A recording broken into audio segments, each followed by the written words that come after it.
And something very, very important to me, because I've seen crime go to levels that nobody can even imagine over the last few years, in the cities in particular.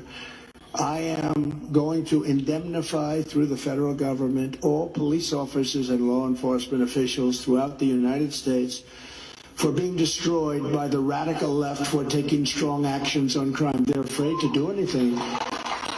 They're forced to avoid any conflict. They're forced to let a lot of bad people do what they want to do because they're under a threat of losing their pension, losing their house, losing their families. Is it really that way? Or is the fact of the matter is that they don't like the fact that social media are whipping out their cell phones, are recording them, and they can't get away with doing bad stuff to people anymore? Is that the issue? Is that it? Are they complaining like the fact with when it happened to George Floyd, and that black girl was recording how George Floyd was murdered by Derek Chauvin, and then she got death threats? Is that really what's the issue here? All right. Now, granted, we do need police officers. Okay, we do need police officers. That's a fact. I don't care what anybody says, especially if you're a liberal black person or just a liberal person that just doesn't want to think rationally, or the fact that you probably live in a nice, comfortable, gated community and you feel that, oh, we don't need that much cops. All right. Those of us who think with a brain understand we do need cops. We just need a balance. We need accountability for these officers. Okay. So we don't have a Michael Corey Jenkins situation. Okay. We don't have an Ahmaud Arbery situation.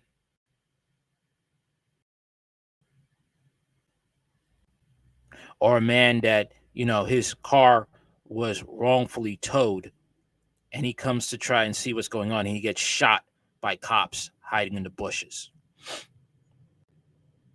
All right. We need a modified quantitative immunity.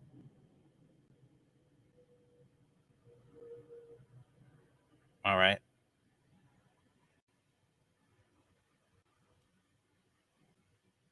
And we also need protections for those good cops out there who want to stand against corruption. Okay.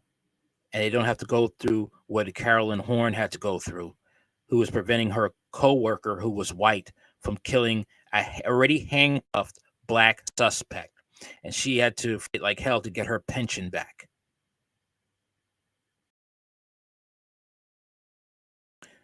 But hear what Mr. Trump wants to do.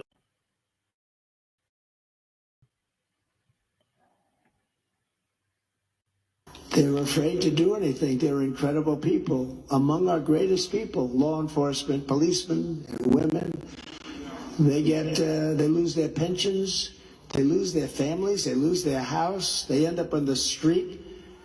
We are going to indemnify them against any and all liability. And we're going to stop crime in our cities. That is generally something a governor will do or a mayor will do. Let's play that again. See, everybody's cheering, okay? And to them. White supremacists will cheer for this until it happens to them. Then they're the victim. Okay? Kind of like with the war on drugs. When drugs were flooding the black community, just say no to drugs. When the drugs start coming into the suburbs and their kids got affected, now we got to come up with programs. Now we got to do things that, that help them. Oh, I thought it was just say no to drugs. Remember that Dave Chappelle was making that joke, but he was actually talking about real life? That's how it is. Okay.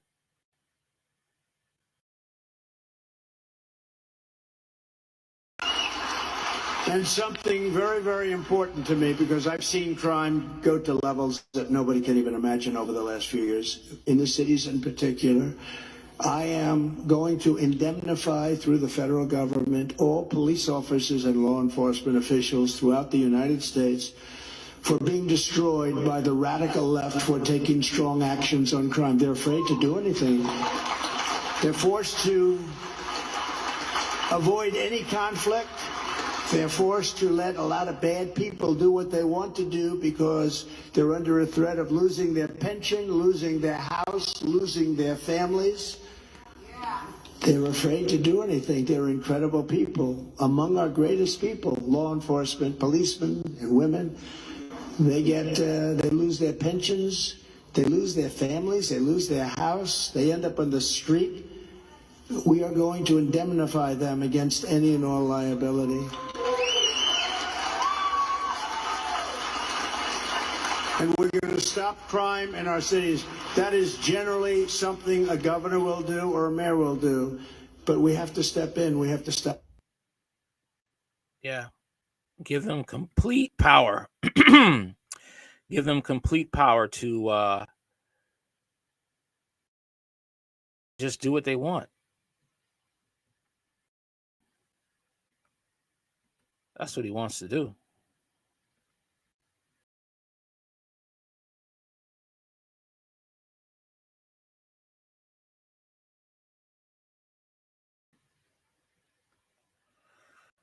Trump promises to give police immunity from prosecution. The pledge, while mostly legally illiterate, offers a reminder of the former president's outlook on government accountability. Former President Donald Trump this week made his way to Wisconsin, a battleground state crucial to both his 2016 win and 2020 loss. The stakes, in other words, are high. So he made a few big promises to match. One such, we're going to give our police their power back, he told rallygoers in Waukesha, and we are going to give them immunity from prosecution. Between police and prosecutors, law enforcement officers are arguably already the most powerful people in government, so it's unclear what Trump means by giving them their power back. His second promise, though, immunity from prosecution, is more concrete and a reminder of the former president's views on government accountability. There are, however, a few problems. Let's begin with the first. As president, Trump would be extremely constrained in immunizing anyone, including police officers, from prosecution, as most criminal proceedings are in a state court where his power wouldn't apply. And while it's true that some officers are charged federally for alleged misconduct, where he could lobby the Department of Justice to refuse to charge any cop, those prosecutions are often in addition to state charges. As I've previously written, charging anyone, no matter how unsympathetic a defendant in both state and federal court, for the same alleged misconduct strains constitutional credibility. To put a stop to that, even temporarily, would be just. The reality remains, though, that no president, including Trump, can countermand prosecutorial decisions. Take Derek Chauvin, for instance, who was convicted in a Minnesota court of murdering George Floyd. After that trial concluded, he pled guilty to federal charges, for which Trump could certainly pardon him during another term in the Oval Office. And that would make no material difference in the amount of time Chauvin spends in prison, as his state sentence 22.5 years and his federal 21 years are running concurrently, not consecutively. Noticeable effect would be change of venue, as Chauvin is currently incarcerated at the Federal Correctional Institution, Tucson. It is also true that police officers are rarely prosecuted to begin with, despite a handful of high-profile trials that have captured public attention. No one should be criminally charged because the political moment appears to demand it. Similarly, no one should be immunized simply because it plays well with political consistency.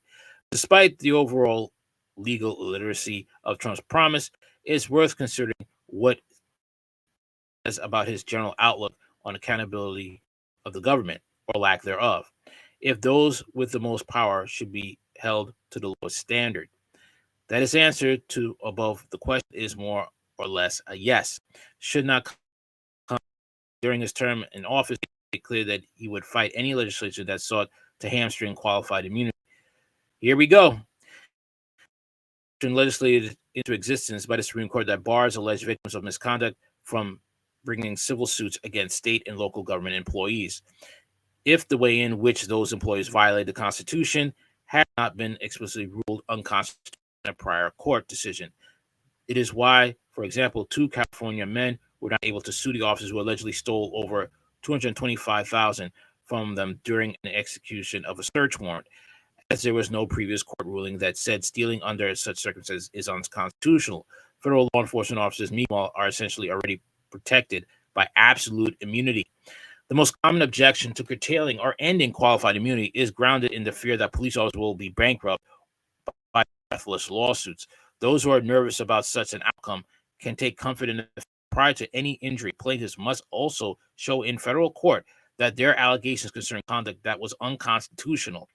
More importantly, cops are almost always protected from having to pay damages themselves. A study conducted by UCLA law professor Joanna Schwartz found that governments paid the judgments 98.98% of the time. It's hard to know if Trump realizes that this is the case, as he promised in December to indemnify police against any and all liability, whether or not that was a knowingly false promise or if he's generally unfamiliar with the law remains clear. There's at least one thing that's clear. Trump would like law enforcement held to a lower standard than the little people. The former president has arguably never been tried and a true conservative, but he does not need to court them, and it is difficult to make a conservative case for ensuring that those who enforce the law are also above it. Okay. Here, when Trump gets this and he brings in that Project 2025, which will give him federal power, okay, that's when he will have his own little army. All right. And that's when people are really going to see Trump for who he is. Unfortunately, too many people are in the delusion that he's the greatest thing. He's a messiah. He's better than Biden. Okay. Yeah, he is better than Biden. Better than Biden. He's better at lying than Biden. Okay. He's better at deceiving than Biden. He's a better white supremacist than Biden as well.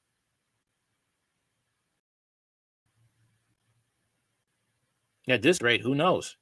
Just maybe. Maybe he could be the Antichrist. Who knows? Who knows? Who knows? All right. The same thing about Obama. But hey, the way things are going, he may be a dictator with Project 2025. And unfortunately, it's going to take that for people to see who he really is. He's just like all the rest. Trump didn't come to drain the swamp. He came to enlarge it and be the king of the swamp. That's all I have for now. Like, share, comment, and subscribe. If you have anything to say, let me know in the comment section about this. What do you think about this? Okay?